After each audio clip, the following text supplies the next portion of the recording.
105.7 Petra FM Yogyakarta. Shalom, selamat pagi sahabat Petra dimanapun Anda berada.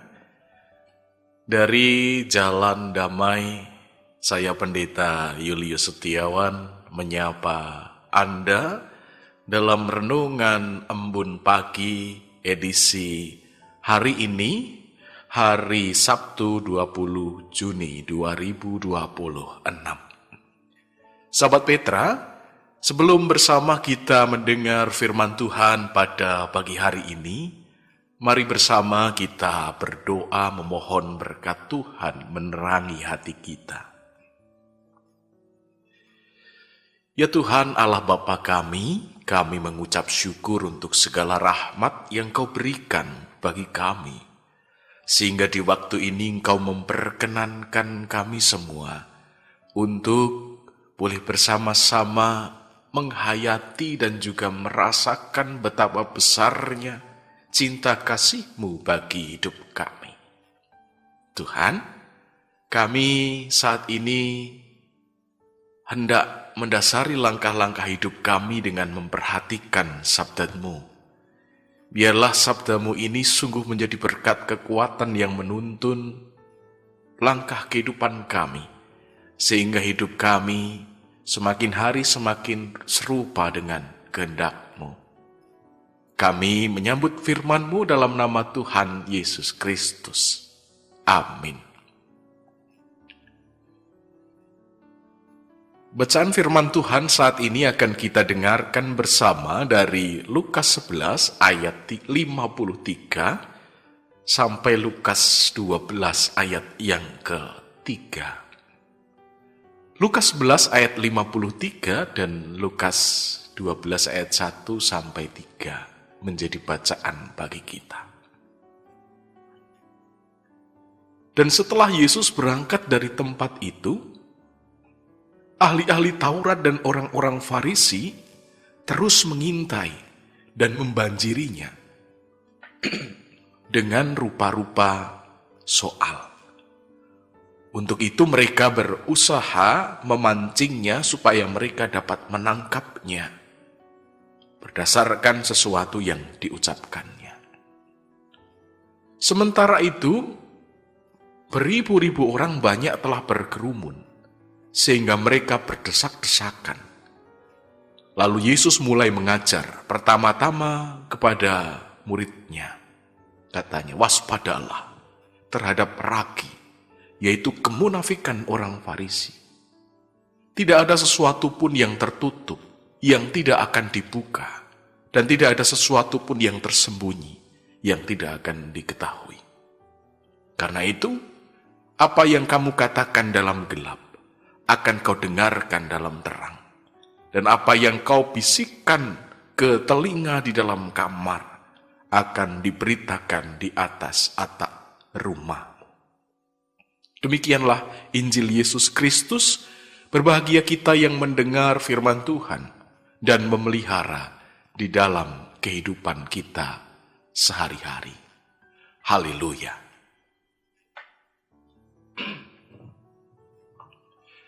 Sahabat Petra, dimanapun Anda berada, tema renungan kita pada saat ini, merancang kejahatan, jangan.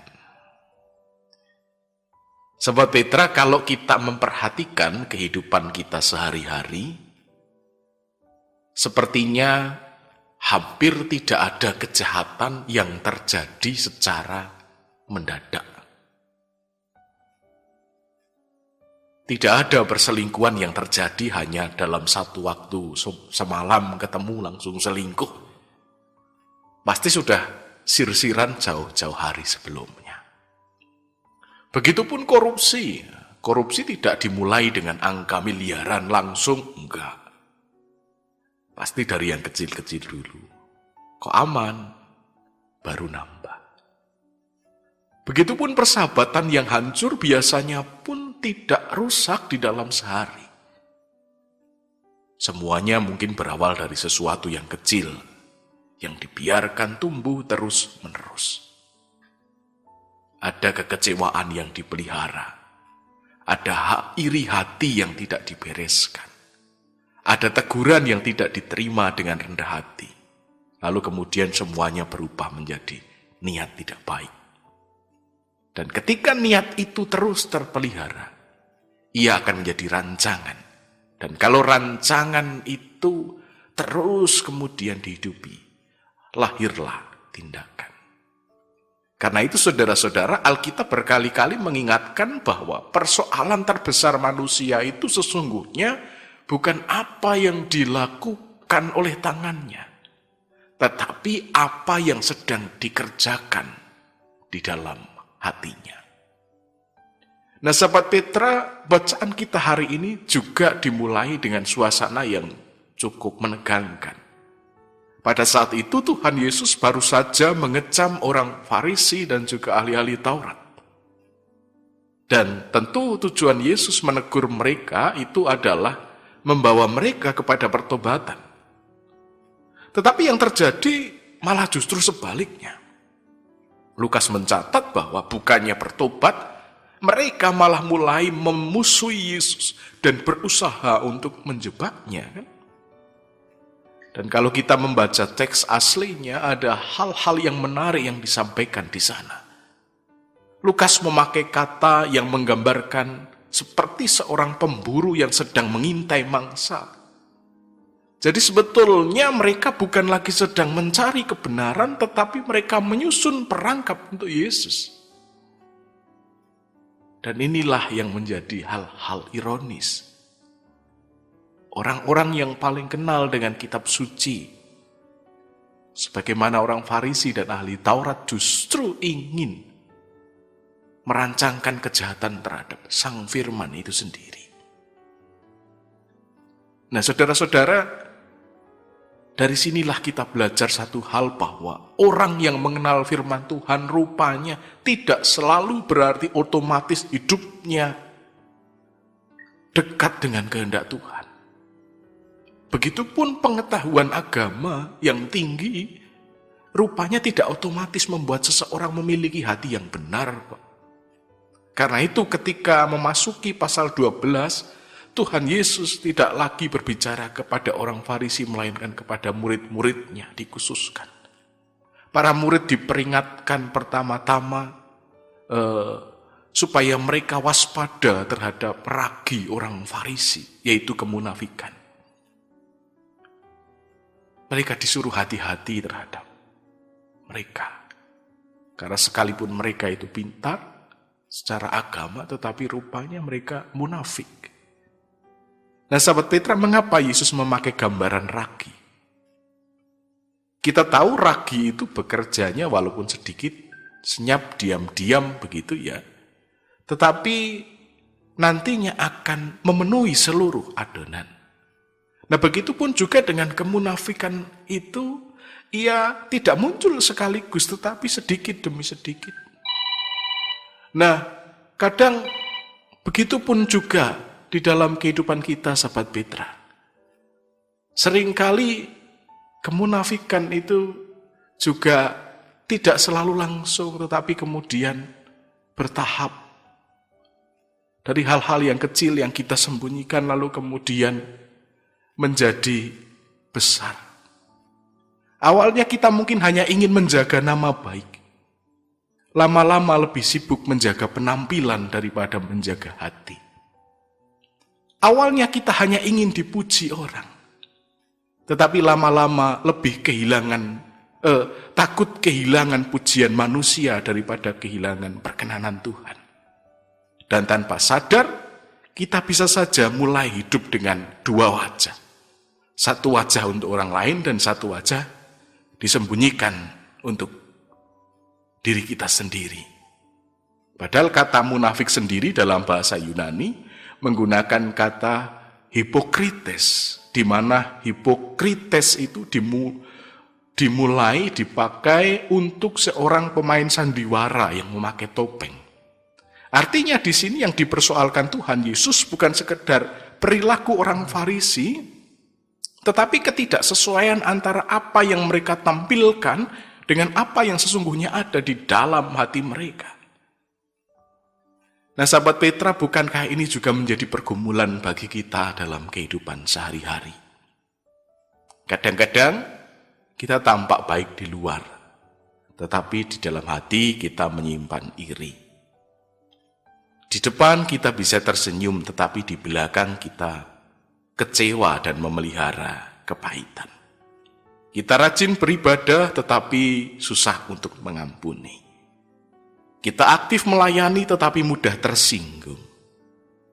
Nah, karena itu sahabat Petra, Tuhan Yesus mengingatkan bahwa masalah rohani yang paling berbahaya seringkali justru bukan dosa yang kelihatan, tetapi dosa yang tersembunyi. Nah, sahabat Petra, di tengah keadaan orang Farisi yang seringkali bermuka dua, dalam bacaan kita Tuhan Yesus berkata bahwa akhirnya tidak ada sesuatu yang akan ditutup-tutupi, semua akan dibuka. Semua tidak ada yang tersembunyi. Nah, perkataan ini sebetulnya bukan hanya sekedar ancaman untuk mereka, tetapi juga penghiburan bagi orang yang seringkali menjadi korban dari mereka. Peringatannya adalah bagi mereka orang yang menyimpan niat jahat, sebab tidak ada nanti yang tersembunyi di hadapan Tuhan. Tetapi juga penghiburan bagi mereka yang mungkin diperlakukan tidak adil, difitnah atau disalahpahami, sebab Tuhan pun juga melihat mereka. Kebenaran tidak selamanya bisa, ketidakbenaran tidak selamanya bisa ditutupi. Jadi sahabat Petra, sesungguhnya hidup ini bukan terutama soal bagaimana kita terlihat di hadapan manusia, tetapi juga di hadapan Allah. Hari ini Tuhan mengingatkan kita, jangan biarkan kekecewaan berubah menjadi kebencian. Jangan biarkan iri hati berubah menjadi permusuhan. Jangan biarkan luka hati berubah menjadi keinginan untuk membalas. Dan jangan biarkan kehidupan itu hanya menjadi penampilan yang indah di luar, tetapi kosong di dalam. Dalam hal ini kehidupan rohani. Sebab Tuhan tidak mencari orang yang sempurna. Tuhan itu mencari orang yang mau jujur di hadapannya. Karena itu saudara-saudara, jangan merancangkan kejahatan. Rancangkanlah kebaikan. Jangan memelihara kepahitan. Peliharalah kasih. Jangan sibuk menjaga topeng, tetapi datanglah dengan jujur dan tulus di hadapan Tuhan. Sebab pada akhirnya, yang akan bertahan bukanlah pujian manusia, melainkan ketika hidup kita berkenan di hadapan Allah.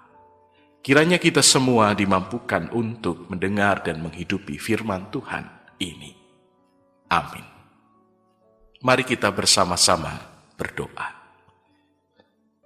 Tuhan Allah Bapa kami bersyukur untuk berkat rohani yang Kau berikan bagi kami, di mana Engkau menuntun dan mengajarkan kami untuk terus senantiasa memelihara hal-hal yang baik, tidak hidup di dalam kemunafikan, tidak menyimpan dendam dan juga merancangkan kejahatan, tetapi biarlah melalui dinamika kehidupan yang kami jumpai, menjadi sarana kami untuk terus belajar, menjadi sarana untuk kami terus rendah hati dan juga berubah.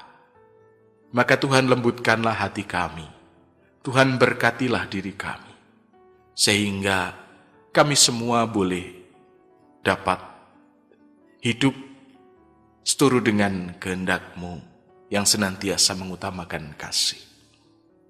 Terima kasih Tuhan Yesus Kristus, kini kami menyerahkan untuk aktivitas kami di hari ini, biarlah Engkau memberkati, Engkau menuntun dan juga memelihara, sehingga aktivitas hari ini boleh dapat kami lalui dengan baik. Terima kasih Tuhan, kami sungguh berserah, menyerahkan kehidupan kami sepenuhnya dalam tangan kuasa-Mu. Di dalam nama Yesus Kristus, kami berdoa dan bersyukur. Haleluya. Amin. Sahabat Petra, demikianlah renungan Embun Pagi telah hadir membersamai di ruang dengar Anda pada saat ini bersama dengan saya Pendeta Julius Setiawan dari GKJ Dayu. Akhirnya mengucapkan selamat pagi, selamat beraktivitas, salam sehat ceria, Tuhan memberkati.